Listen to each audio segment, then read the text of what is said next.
Capítulo 14. A glândula pineal ou epífise neural. Sejam bem-vindos aos estudos de hoje. Acompanhando os ensinamentos da obra A Construção da Mente, falaremos hoje sobre a glândula pineal, também conhecida como epífise. René Descartes, no livro As Paixões da Alma, 1999, concluiu que o ser humano é um composto de corpo e alma, ou seja, o corpo é responsável por regular as funções fisiológicas e a alma, as mentais, sendo que ambos estão interligados um ao outro.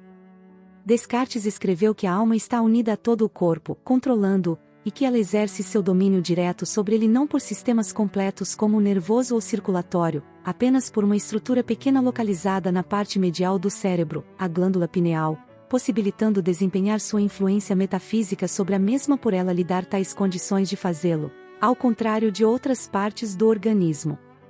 São suas palavras: concebamos, pois, que a alma tem a sua sede principal na pequena glândula que existe no meio do cérebro, de onde irradia para todo o resto do corpo. Descartes, 1999, p. 239. A glândula pineal é o órgão em nosso cérebro responsável pela comunicação mental, isto é, a comunicação entre espíritos, para com o corpo. Os nossos pensamentos e emoções são muito mais complexos do que acreditamos, quando pensamentos elevados são emitidos por nós, através de atitudes e pensamentos voltados ao bem. Produzimos ondas eletromagnéticas que são transmitidas pela epífise como se esta fosse uma antena, e assim transmitindo um campo vibratório ao nosso redor de bons sentimentos, nos aproximando do mais alto. Sabemos que no plano espiritual, e se tratando de pensamentos, os semelhantes se atraem. Portanto, os pensamentos emitidos por nosso espírito, busca ondas eletromagnéticas que se lhe assemelhem, criando uma conexão mental com os pensamentos do mesmo nível. A glândula pineal ou epífise é a responsável por todas essas conexões mentais que criamos através dos pensamentos e dos sentimentos. Além de ser uma glândula essencial para a comunicação e conexão mental, a epífise é a glândula que produz o hormônio melatonina, que, falando brevemente, é um hormônio produzido pela ausência da luz, ou seja, durante a noite, atuando na regulação dos nossos ciclos circadianos, que é o ritmo natural do corpo, de 24 horas, exercendo um controle então do sono, e do controle à emissão de outros hormônios em nosso corpo, como os hormônios relacionados às atividades sexuais. A melatonina, produzida pela glândula pineal, ainda tem ação antioxidante em nosso organismo, ou seja, é uma substância que tem a capacidade de combater os radicais livres, que são moléculas instáveis e reativas que podem causar danos às células do nosso corpo. Ao neutralizar os radicais livres, eles ajudam a proteger o organismo contra os efeitos prejudiciais do estresse oxidativo. Portanto, a melatonina, regrando os hormônios sexuais e o ciclo do sono, atua também no equilíbrio físico. Essas questões, quando estão desequilibradas, podem causar estresses e a falta de hormônios que nos conectam a bons sentimentos. Uma vez que a melatonina é liberada em nosso organismo, mantemos nosso relógio biológico regular e assim a atuação de diversos hormônios tal qual a adenosina, a serotonina e a somatropina, hormônios que atuam em nosso bem-estar, em nosso metabolismo e nosso crescimento, tendo então esta glândula uma importante função fisiológica. Agora que temos um leve conhecimento desta glândula, podemos aprofundar seus estudos com o livro. Seguindo o livro: A pineal e o centro coronário. As informações do espírito André Luiz sobre os centros vitais e, praticamente, sobre a construção da própria mente, encontram-se espalhadas em várias obras, especialmente em Evolução em Dois Mundos e Missionários da Luz. Em Evolução em Dois Mundos, capítulo 9, informa-nos que o centro coronário, a refletir-se na glândula pineal, começa a consolidar-se, por fulcro energético de sensações sutis para a tradução e seleção dos estados mentais diversos, nos mecanismos da reflexão e do pensamento, da meditação e do discernimento, prenunciando as operações da mediunidade, consciente ou inconsciente, pelas quais espíritos encarnados e desencarnados se consorciam, uns com os outros, na mesma faixa de vibrações.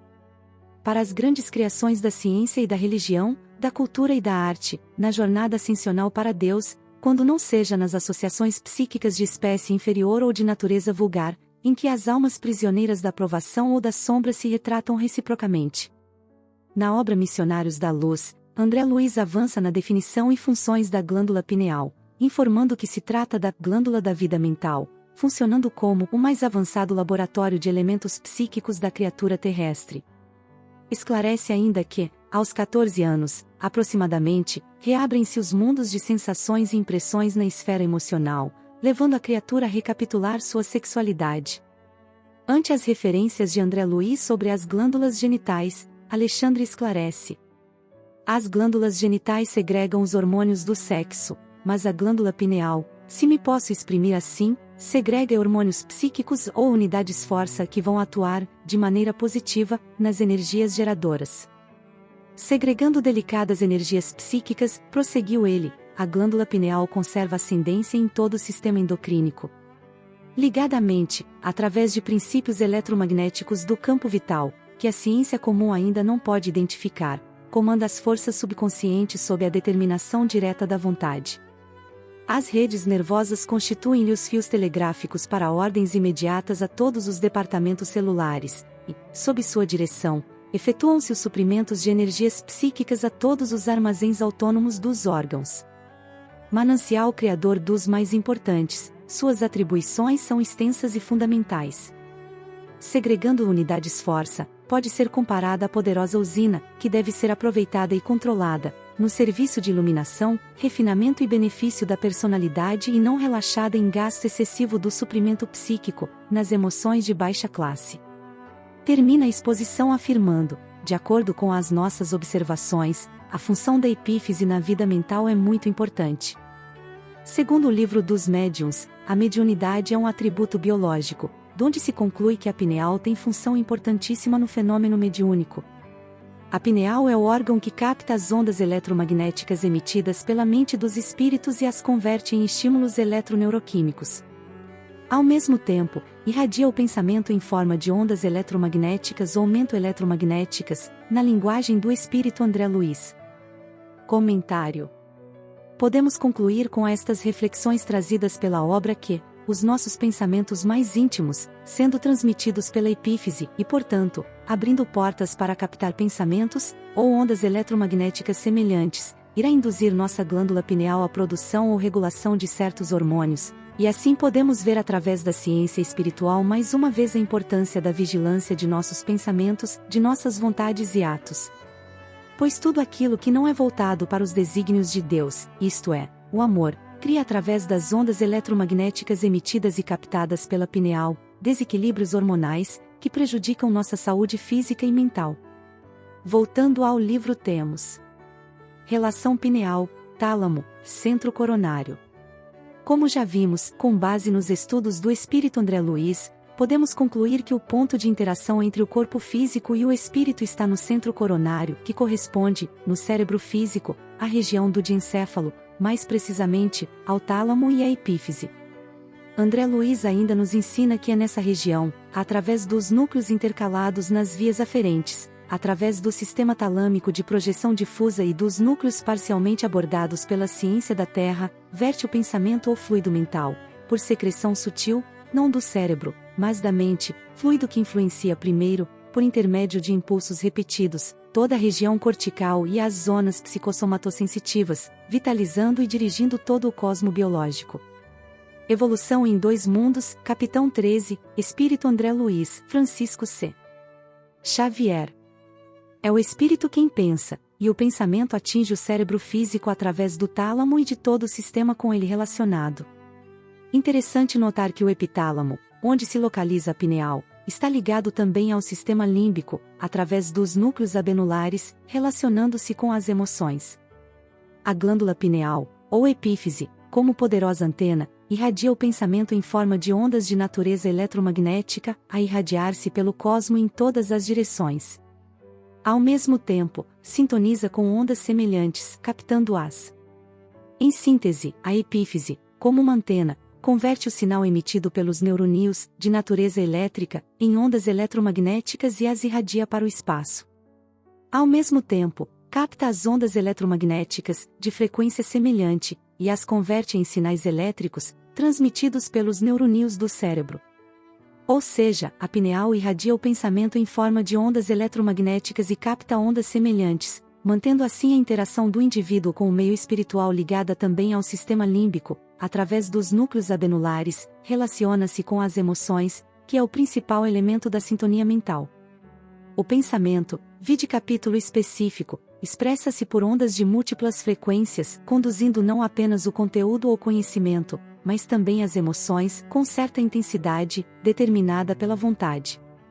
Podemos, pois, afirmar, nesse caso, que são elementos do pensamento, o intelecto, conteúdo cognitivo, sentimento, qualidade, e vontade, intensidade. O espírito André Luiz nos informa que a corrente mental é suscetível de reproduzir as suas próprias peculiaridades em outra corrente mental que se lhe sintonize, fenômeno esse chamado de indução mental. Comentários finais. Começamos a compreender com estes estudos como funcionam as conexões mentais, as intuições, os sentimentos e sensações que experimentamos ao pensar em certo assunto. Um exemplo mais prático para finalizarmos o vídeo. Imaginemos uma situação onde duas pessoas brigam. Uma delas decide agredir a outra, e ao pensar em tal atitude, sua epífise lança as ondas eletromagnéticas geradas por esse pensamento que vai buscar se conectar com ondas semelhantes, levando e trazendo de volta ao emissor ondas eletromagnéticas carregadas de sentimentos mais densos, voltados ao orgulho e à vaidade, e por isso, trazendo desequilíbrio físico e mental. Agora, imaginemos que em vez de responder à ofensa com fogo, uma destas pessoas resolvesse oferecer a outra face, devolvendo o mal com o bem. Estes pensamentos então emitirão ondas eletromagnéticas que serão transmitidas pela epífise e buscando pelas leis de sintonia ondas semelhantes, que retornam ao emissor deste pensamento. Assim criando em torno de si, um campo vibratório de emoções como o perdão, a indulgência e o amor. Trazendo o equilíbrio mental e físico, o bem-estar, a paz prometida pelo Cristo. Portanto, vigiemos nossos pensamentos mais íntimos, controlemos nossas vontades mais animais, usemos do crivo da razão, do raciocínio lógico para aprendermos a controlar e transformar sentimentos e pensamentos negativos em seu oposto, devolvendo o mal com o bem, pois o maior beneficiado somos nós mesmos. Comecemos hoje então, a emitir mais pensamentos bons que maus, orando e pedindo auxílio ao Pai, por nós, por aqueles que nos ofendem, e por aqueles que ofendemos, criando assim, laços mentais que nos conectem ao mais alto, aos protetores enviados por Deus, para nos encaminhar à felicidade eterna, isto é, o trabalho no bem. Modifiquemos nossos pensamentos para transcender no amor, que é a única força que rege o universo, porque o amor vem de Deus. Seja feita a vontade do Pai, que tudo sabe, e tudo ama. Que a luz divina resplandeça em nossos corações.